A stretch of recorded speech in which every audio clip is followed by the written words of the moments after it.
میں اسد اللہ خان ہوں. Chairman senate اور ڈپٹی چیئرمین سینٹ کا الیکشن کل ہونے جا رہا ہے.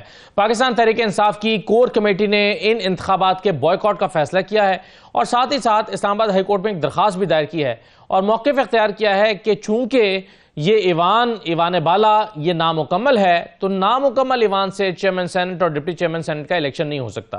مزید یہ کہ تحریک انصاف نے موقف اختیار کیا ہے کہ چونکہ خود الیکشن کمیشن کا یہ موقف ہے کہ جب کے پی کے جو اسمبلی ہے وہاں کا ایوان نامکمل ہے تو وہاں سینٹ الیکشنز نہیں ہو سکتے, تو جب سینٹ الیکشن نہیں ہو سکتے اور ایوان بالا نامکمل ہے تو پھر چیئرمین سینٹ کا الیکشن کیسے ہو سکتا ہے.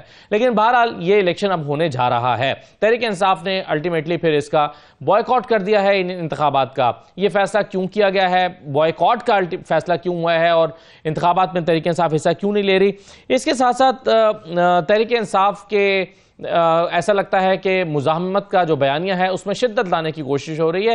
اس سے تحریک انصاف کو بطور سیاسی جماعت فائدہ ہوگا یا نقصان ہوگا, یہ ایک بہت اہم سوال ہے جس پر گفتگو ہو رہی ہے, اس پر ہم بھی بات کریں گے.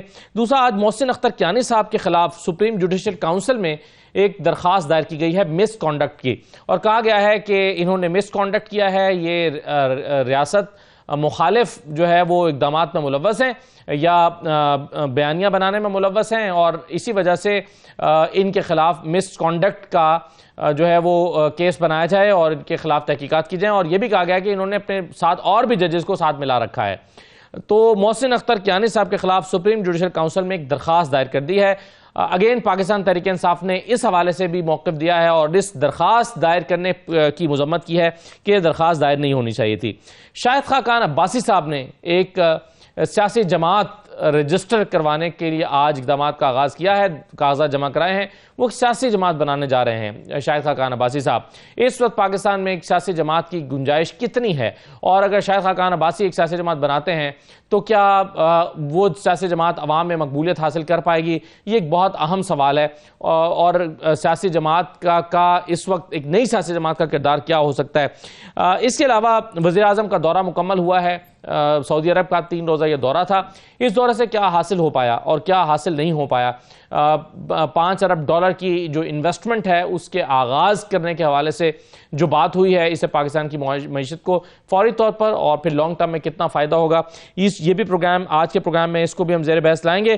اور ساتھ ہی ساتھ بجلی ₹4.92 یعنی تقریباً ₹5 پر یونٹ جو ہے وہ مہنگی کرنے کی آج منظوری ہوئی ہے فیول ایڈجسٹمنٹ کی مد میں. تو یہ تمام موضوعات ہیں. نون لیگ اپنا ایک بیانیہ بنانے کی کوشش کر رہی ہے. رانا ثناء اللہ صاحب نے کہا ہے کہ ہم غیر مقبول تھے نہیں, لیکن جو فیصلے آئے اس سے ہم اب ووٹر جو ہیں اس نے ہمارے خلاف اپنا حق رائے دہی استعمال کیا.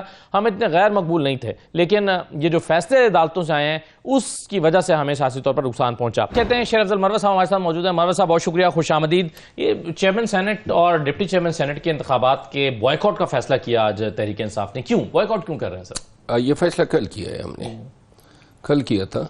آج کور کمیٹی کے اجلاس میں پھر اس کو یہ پولیٹیکل کمیٹی نے ڈیسیجن لیا اور آج پریزنٹ کیا کور کمیٹی کے اجلاس میں, اور جس کے بعد اب اس پہ عمل درآمد کریں گے. کیوں کر رہے ہیں بائیکاٹ؟ بائیکاٹ ہمارا جو سینٹ الیکشن کے حوالے سے جو بیانیہ ہے وہ یہ ہے کہ کے پی میں پوسٹ پون کرانا ایک جامع اسٹریٹجی کا حصہ تھا گورنمنٹ کے پارٹ پہ. الیکشن کمیشن نے سہولت کاری کی اور 9 جو ہمارے ووٹ آ سکتے تھے جو بعد میں ہم نے ڈپٹی چیئرمین اور چیئرمین کے الیکشن میں کاسٹ کرنے تھے, ان سے محروم رکھنے کے لیے انہوں نے 9 اپریل کو جو ہے الیکشن کرانے کا یہ کیا. اب آلریڈی وہ بھی ہم نے چیلنج کیا ہے جب انہوں نے الیکشن نہ کرائے. دوسرا جو ہے اب یہ ہمارا نیریٹو آج ہم نے اسلام آباد ہائی کورٹ میں بھی چیلنج کیے کہ جی الیکشن نہ کرائے جائے. اب جا کے ہم اس میں پارٹیسپیٹ کر لیں تو لا میں تو اس کو کہتے ہیں ویور اور پلی آف اسٹاپل, یعنی we will be stop by our own conduct, کہ ایک طرف آپ اس میں پارٹیسپیشن کر رہے ہیں اور دوسری طرف آپ کہہ رہے ہیں کہ جی یہ اللیگل ہیں یا نہ کرائے جائیں.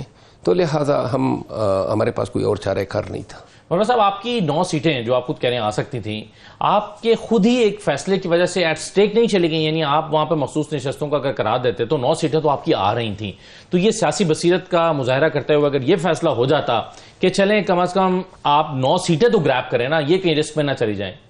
نہیں، 9 سیٹیں تو ایسی صورت میں ہیں کہ جب یہ مخصوص نشستیں آپ کو ملتی ان کے بغیر یہ الیکشن ہوتے ہیں. اگر مخصوص نشستیں اس طریقے سے چلی جاتی ہیں اور الف اٹھا لیتے ہیں تو میرا خیال ہے کہ ہمیں شاید 6 نشستیں ملیں گی ایسی صورت میں. اچھا 6 یا زیادہ سے زیادہ 7. ویسے کل پیپلز پارٹی کے رہنما فیصل کریم کنڈی صاحب ہمارے شو میں بیٹھے تھے، وہ کہہ رہے تھے کہ اب 6 سیٹیں ہم جیتنے جا رہے ہیں آپ لوگوں کے اس سیاسی فیصلے کی وجہ سے، ہم 6 سیٹیں اور 7ویں کی جانب گامزن ہیں، یہ انہوں نے الفاظ استعمال کیے. تو کیا آپ کے لوگ ٹوٹ رہے ہیں وہاں خیبر پختونخوا میں؟ کیا ہو رہا ہے؟ بس اگر گامزن ہیں، لگتا تو ہیں کہ گامزن ہوں گے، کیونکہ 4 ان کے صوبائی اسمبلی کے ممبران بنے تھے جنرل الیکشن میں، اور 4 اور ہمارے جنرل الیکشن میں بنے تھے 94. اب وہ فرما رہے ہیں جمہوریت پھر یہی چیز ہوئی نا کہ ان کے 4 MPs کی بنیاد پہ 7 بن رہے ہیں اور ہمارے 94 کی بنیاد پہ پھر تو کوئی 2-3 ہی بنیں گے، 2-3 بھی نہیں بنیں گے نا. 11 تو ٹوٹل 11 ہیں. ہاں تو اس میں JUI کی 19 نشستیں ہیں، تو ان کی ایک تو کنفرم آ رہی ہے جی، اور شاید ٹیکنوکریٹ بھی ان کی ایک اگر وہ کوئی الائنس کرتے ہیں جی. تو لہذا یہ جو مذاق ہے ان کے پاس، پاکستان پیپل پارٹی جو ہے ان کا، تو اگر یہ الیکشن ریزرو بھی ہو جائے پھر بھی ان کی وہ 1 نشست نہیں جیتتے ہیں. 4 MPs ہیں تو اس پہ 7 نشستیں کہاں سے جیتے گئے، جبکہ جو ابھی ایکویشن بن رہی ہیں 18 MPs درکار ہوں گے ایک سینیٹر کے لیے جی. تو ان کے پاس تو 4 جنرل نشست میں جیتے ہوئے ہیں. کچھ مخصوص مل جائیں گے تو چلیں، زیادہ سے زیادہ 1 سیٹ ہو سکتی ہے. 1 بھی نہیں بنتی ان کی. پیسے اگر وہ خرچ کرے گا اور بائے کرے گا تو پھر اس کا مروا صاحب حل کیسے نکلے گا؟ ایک تو چلیں آپ سپریم کورٹ گئے ہوئے ہیں، سپریم کورٹ سے فیصلہ آتا ہے، فرض کیجئے پشاور ہائی کورٹ کا فیصلہ برقرار رہتا ہے تو یا یعنی اس کے فیصلے کا انتظار ہی کرنا پڑے گا، اس کے علاوہ کوئی اور چارہ نہیں ہے. پشاور ہائی کورٹ نے اور الیکشن کمیشن نے جو 2 باتیں کہی تھی نا، اب دار و مدار ہیں باجوڑ کے الیکشن پہ، کیونکہ باجوڑ میں قومی اسمبلی کے ہماری امیدوار ہے گلظفر خان، وہ الیکشن لڑ رہے ہیں. وہاں پہ الیکشن نہیں ہو سکے تھے، جو زیب صاحب تھے وہ شہید ہو گئے تھے. وہاں صوبائی کی بھی نہیں ہو سکتے کیونکہ ان دونوں حلقوں کے لیے کاغذات نامزد کی جمع کیے تھے. یہ جو الیکشن ہیں باجوڑ کے، اور پھر ایک کوارٹ میں صوبائی اسمبلی کے امیدوار جو ہیں فوت ہو گئے تھے، یہ 3 حلقوں پہ جو الیکشن ہے KP میں، یہ اوریجنل 2018 جنرل الیکشن ہے. یہ ضمنی الیکشن نہیں ہے. ضمنی الیکشن ڈی خان میں ہو رہے ہیں، جو علی امین خان کی نشست چھوڑنے کی وجہ سے ان کا بھائی فیصل امین خان الیکشن لڑ رہے ہیں قومی اسمبلی کی. اب الیکشن کمیشن اور ہائی کورٹ نے فیصلے میں کہا ہے کہ سنی اتحاد کونسل کے پاس تو نشست ہی نہیں ہے. اگر یہ نشست ہم جیت جاتے ہیں باجوڑ کی، اچھا، تو وہ جو جس بنیاد پہ نشستیں ہمیں نہیں دی گئی تھی وہ لیکن نفل ہو جائے گا. کنفرم جو ہیں ہماری مرکز کی اور صوبوں میں، چونکہ ہمارے پاس اور بھی MPs بن جائیں گے، وہ سارے سنی اتحاد کونسل کی نشست پہ لڑ رہے ہیں. اسی طرح پنجاب سے بھی سنی اتحاد کونسل پہ نہیں، لیکن جو آلریڈی آزاد ہو چکے ہیں ان کے پاس تو وہی 3 دن تھے نا کسی پارٹی کو جوائن کرنے کے لیے، وہ اب سنی اتحاد کونسل میں کیسے جا سکیں گے؟ نہیں، سوال یہ نہیں تھا آزاد ہونے پہ، سوال تو یہ تھا کہ مخصوص نشستیں سنی اتحاد کونسل کی کمپوزیشن پہ دی جا سکتی ہے نہیں دی جا سکتی ہے. تو چونکہ سنی اتحاد کونسل پہ اس وقت انہوں نے ہولڈ کیا کہ سنی اتحاد کونسل کے اپنے ٹکٹ پہ ایک بھی کامیاب نہیں ہوا ہے، تو اب تو سنی اتحاد کونسل کے اپنے ٹکٹ پہ، اور یہ اوریجنل الیکشن ہے.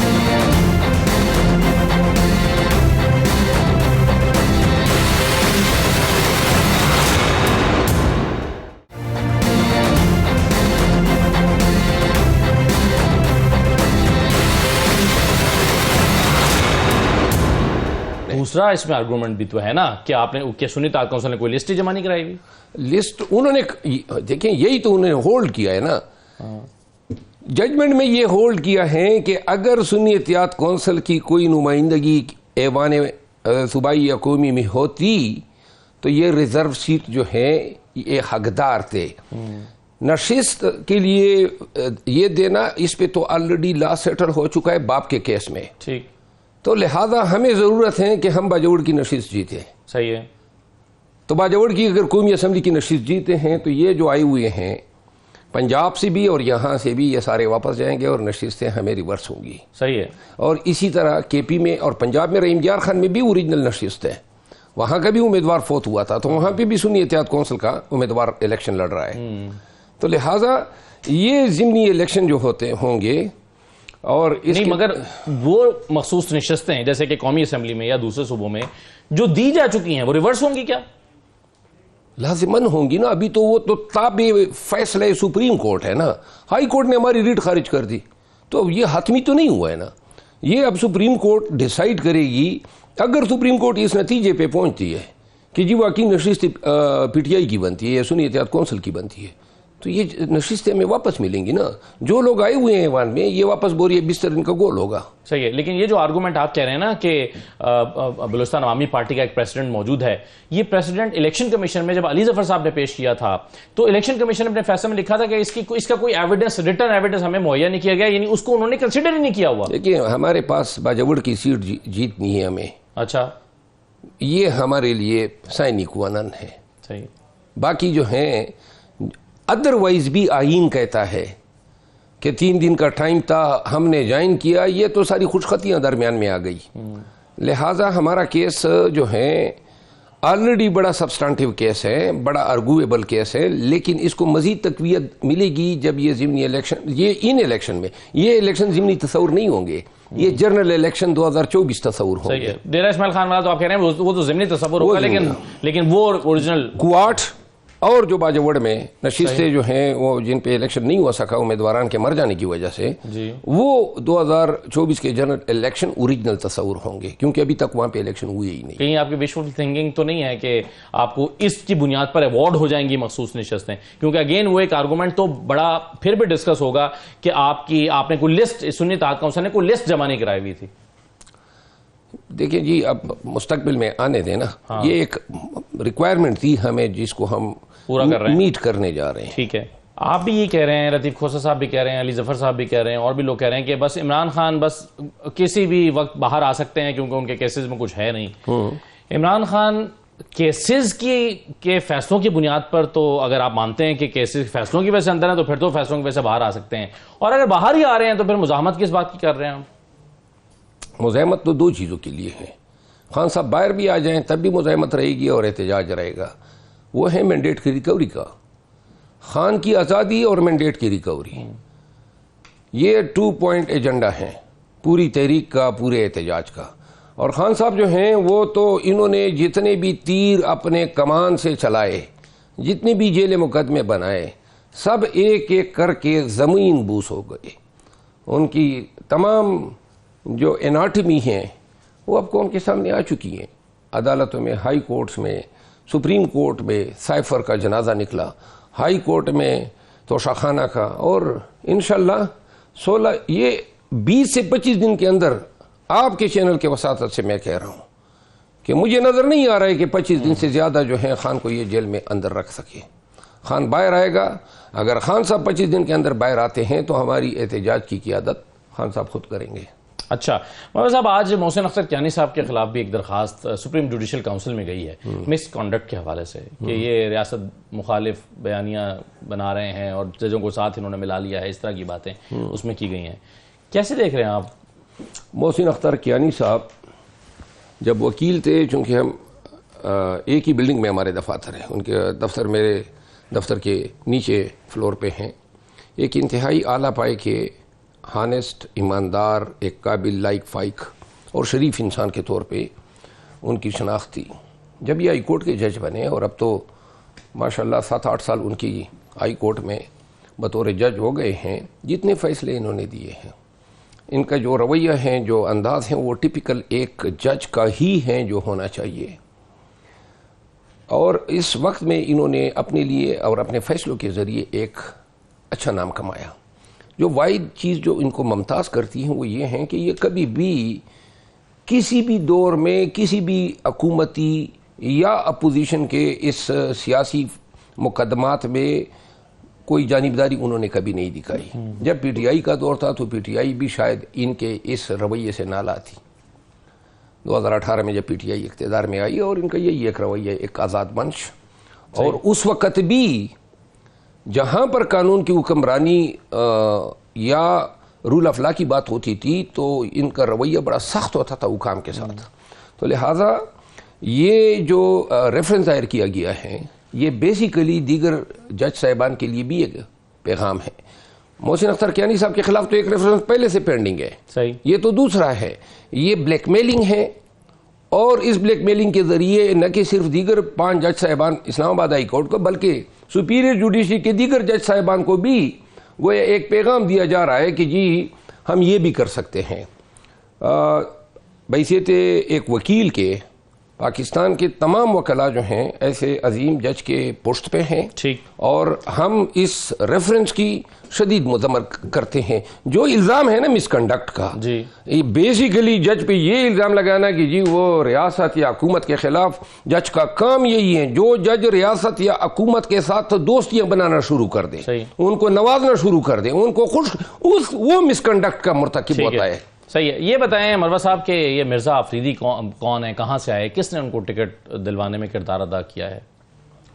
کہ میں اب پرسوں ہی میں نے کہا ہے کہ میں پارٹی کے تمام متنازع امور پہ کوئی بات نہیں کروں گا. ٹھیک ہے. مرزا آفریدی صاحب جو ہیں، میرا پی ٹی آئی کے سینٹ کے ٹکٹ کے لینے دینے سے میرا کوئی تعلق نہیں ہے، اور نہ مجھے علم ہے کس نے دیا ہے، کس نے اپروو کیا ہے، وہ ہیں بھی کہ نہیں ہے. I will not like to comment. نہیں، لیکن آپ نے شہریار آفریدی کے موقف کی حمایت تو کی تھی نا، اسی بنیاد پہ کی تھی. وہ تو میں نے خرم ذیشان کی حمایت کی تھی. خرم ذیشان پاکستان تحریک انصاف کا ایک جانا پہچانا نام ہے، مڈل کلاس سے تعلق رکھتے ہیں، ایک انتہائی دبنگ آواز ہیں، ایک دلیر، اور پھر میرے پیشے سے وابستہ ہے. میں خود اس کا وکیل رہا، کئی دفعہ یہ بیچارہ جیل گیا. اس نے 500-550 پی ٹی آئی کے ورکرز کو چھڑایا. آئی اے لیف کے سربراہ ہیں وہاں واٹ میں، اور ایکٹیو ممبر ہے، انتہائی ایکٹیو ہیں. سب سے مزے کی بات یہ ہے کہ بڑا اچھا بولتے ہیں، اپنی ولاگ کرتے ہیں. اچھا. اور بیسیکلی خان صاحب نے ان کو ٹکٹ سے جو نوازا ہے وہ ان کے اس کارکردگی پہ کہ وہ جب بولتے ہیں بڑی جرات کے ساتھ بولتے ہیں. آخر میں یہ بتا دیں سر کہ شاہد خاقان عباسی اپنی پارٹی رجسٹر کروانے کے لیے آج چلے گئے ہیں. بہت سارے معاملات میں ان کا نظریہ آپ کے نظریے سے میچ کرتا ہے آپ کی جماعت سے. انہیں بٹھا کر دعوت دیتے ہیں آپ کہ ہماری جماعت میں آئیں، آپ کو کیا ضرورت ہے ایک نئی پارٹی بنانے کی؟ کیوں ان سے رابطہ استوار نہیں کیا پی ٹی آئی نے؟ اچھی بات ہے آپ کی. اور میں شاہد خاقان عباسی صاحب، مصطفیٰ نواز کوکر صاحب اور چند ایسے اور افراد ہیں جو ہمیشہ حق اور سچ کی بات کرتے ہیں، میں بہت ریگارڈ کرتا ہوں.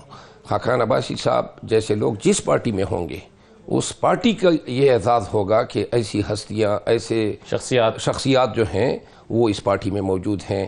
اگر وہ اپنی پارٹی بنا رہے ہیں اور رجسٹر کر رہے ہیں، میری نیک خواہشات ہیں ان کے لیے. اور کاش ہی پی ٹی آئی میں ہوتے. ایک دفعہ میں نے کوشش ضرور کی تھی، میں خود اپنے تئیں خان صاحب کے پاس گیا تھا، لیکن وہ الیکشن کا دور تھا. اور الیکشن کے دور میں خان صاحب جو ہیں اس کا نظریہ یہ تھا کہ ہمیں الیکٹیبلز جو ہیں ان کو لانے کے بجائے اپنے ورکرز کو یا پارٹی کے امیدواران کو جو ہیں لڑانا چاہیے. صحیح ہے. آخر میں ایک ذرا مختلف سا سوال میں آپ سے کر لیتا ہوں. یہ وزیر اعظم کے دورے کو کس طرح دیکھ رہے ہیں؟ کامیاب دورہ رہا، سعودی عرب کا 3 روزہ دورہ تھا، $5 ارب کی انویسٹمنٹ کی بات کر کے آئے ہیں واپس. کیسا رہا؟ یہ جو دورہ تھا، میں تو یہ سمجھتا ہوں کہ یہ ساری چیزیں اس میں تھی کہ جی معیشت کو سنبھالا دینے کے لیے جو ہے انویسٹمنٹ بھی کی جائیں گی، قرضے بھی دی جائیں گے، اور ڈیفرڈ پیمنٹ پہ آئل بھی یہ کی جائے گی. ہم پہلے سے ہمیں علم تھا کہ یہ $2 ارب جو ہیں یہ ہماری کٹی میں آ جائیں گے 2 سے 2.5 ماہ کے اندر. تو لہٰذا یہ وہ حق ادا ہو رہا ہے. ٹھیک ہے، چلیں.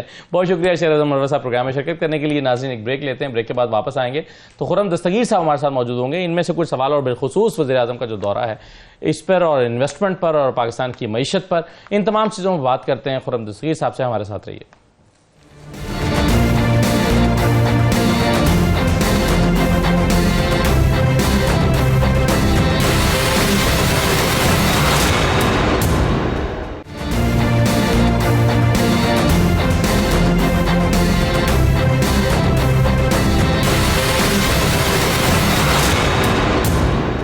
پروگرام میں آپ کو دوبارہ خوش آمدید کہتے ہیں. خرم دستگیر صاحب ہمارے ساتھ موجود ہیں, مسلم لیگ نون کے سینئر رہنما. بہت شکریہ خرم دستگیر صاحب. کل چیئرمین سینٹ اور ڈپٹی چیئرمین سینٹ کا الیکشن ہونے جا رہا ہے. تحریک انصاف آج چلی گئی ہے اسلام آباد ہائی کورٹ میں, اور انہوں نے یہ موقف اختیار کیا ہے کہ یہ ہو نہیں سکتا الیکشن. اس کی وجہ یہ ہے کہ یہ ایوان ہی نامکمل ہے, سینٹ الیکشن خیبر پختونخوا میں ہوئے ہی نہیں ہے. تو سر اس پر آپ کی رائے کیا ہے کہ اگر ایوان نامکمل ہو تو چیئرمین سینٹ کا الیکشن پھر بھی ہو سکتا ہے؟ جی, چوری خود کی ہے اور اب چلا رہے ہیں چور چور. سینٹ جو خیبر پختونخوا میں اگر انتخاب نہیں ہوا تو اس کی براہ راست ذمہ داری سائن شکنی کی ان کے وزیر اعلیٰ کے اوپر ہے, جنہوں نے وہ اجلاس ہی ہونے نہیں دیا جس کے اندر پہلے حلف ہوتا اور وہ مکمل ہوتا اور پھر اس میں سینٹ کا الیکشن ہوتا. تو لہذا یہ ہم دیکھ رہے ہیں کہ جھوٹ کی بنیاد پر ایک پورا تانا بانا بنا جا رہا ہے. کبھی زہر کا الزام لگا دیتے ہیں. اب دیکھیں نا, یہ آج کی اسلام آباد ہائی کورٹ میں جانا یہ ایک بہت ہی بڑی دیدہ دلیری ہے. پہلے چوری کی ہے, اب سینہ زوری کر رہے ہیں کہ جناب ایوان مکمل نہ ہونے کی براہ راست ذمہ داری خیبر پختونخوا کی حکومت, جو کہ سنی اتحاد کی جماعت اس وقت حکومت ہے, ان کی ذمہ داری ہے. تو زیادہ وہ پہلی اپنی ذمہ داری پوری نہیں کرتے تو اسلام آباد ہائی کورٹ اگر واقعی انصاف کرنا چاہتا ہے تو وہ یہ کہے کہ جناب سینٹ کا الیکشن تو ہو جائے گا, لیکن سب سے پہلے آپ اپنی جو آئینی ذمہ داری وہ پوری کریں اور سینٹ کے الیکشن کروائیں خیبر پختونخوا. لیکن خرم صاحب, اگر نامکمل ایوان کے ساتھ اسپیکر اور ڈپٹی اسپیکر کا انتخاب ہو سکتا ہے, وزیر اعظم کا انتخاب ہو سکتا ہے, نامکمل ایوان کے ساتھ پریزیڈنٹ کا انتخاب ہو سکتا ہے, تو نامکمل ایوان کے ساتھ خیبر پختونخوا کے سینٹ کے انتخابات کیوں نہیں ہو سکتے؟ یہ ہو سکتے تھے نا, لیکن اس کو تو بزور طاقت روکا گیا ہے وزیر اعلیٰ کی طرف سے. یہ تو وزیر اعلیٰ جی سر, الیکشن کمیشن نے نوٹیفائی کر دیا نا, اعلان کر دیا تھا الیکشن کمیشن نے, کہا کہ جی یہ نہیں ہو سکتے کیونکہ مخصوص نشستوں کا حلف نہیں ہوا. تو اگر مخصوص نشستوں کا حلف نہیں ہوا تھا تو بھی کیا سینٹ الیکشن کا مرحلہ مکمل نہیں ہونا چاہیے تھا؟ جی ہونا چاہیے تھا, لیکن یہاں پھر اب سوال آ گیا کہ لگتا ہے کہ الیکشن کمیشن کو ہمیں کوئی بزور طاقت بھی فراہم کرنا پڑے گا معاملہ, کہ وہ ایسے معاملات میں پھر آگے بڑھ کر جہاں یہ ہم ایک ناقابل اس سے پہلے انپریسیڈنٹڈ صورتحال ہے کہ ایک صوبہ جو ہے وہ اپنے ایوان کو مکمل کرنے سے ہی انکاری ہے.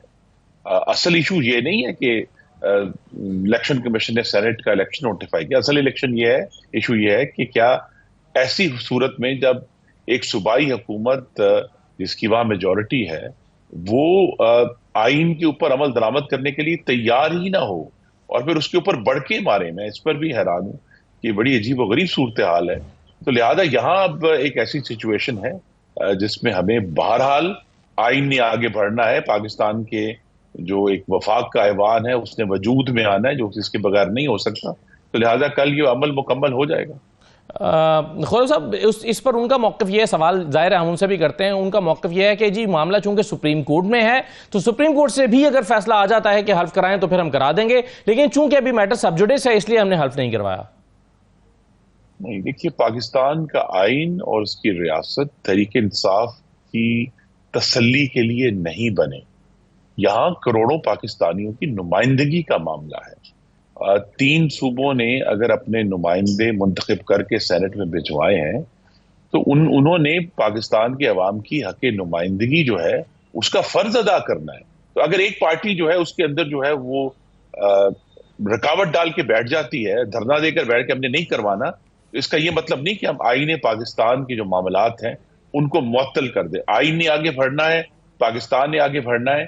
یہ جو آئین دشمن لوگ ہیں ان سے اب وقت کے ساتھ ہم نمٹیں گے, لیکن فی الحال تو ہمیں آگے بڑھنا ہے. لیکن آپ کے خیال میں سر یہ سینٹ کا ایوان کب تک نامکمل رہ سکتا ہے؟ الٹیمیٹلی الیکشن تو خیبر پختونخوا کے سینٹ کے الیکشن تو کرانے ہی پڑیں گے. جی کیوں نہیں کروانے, بالکل کروانے ہیں. اور اصل سوال یہ نہیں کہ سینٹ کا الیکشن نہیں ہونا, اصل سوال یہ ہے کہ وزیر اعلیٰ خیبر پختونخوا اپنی ہٹ دھرمی کب چھوڑیں گے, وہ اپنی آئین شکنی سے کب پیچھے ہٹیں گے اور یہ کہیں گے کہ جی اب چونکہ خود پشاور ہائی کورٹ نے یہ فیصلہ کیا ہے کہ ان کو مخصوص نشستیں نہیں دی جا سکتی, تو اب تو وہ نہ ہی کوئی دباؤ کا الزام لگ سکتا ہے بلکہ الزام تو جھکاؤ کا ہے اس وقت. تو جھکاؤ وہ کیونکہ پشاور ہائی کورٹ وہی ہائی کورٹ ہے جس نے ابھی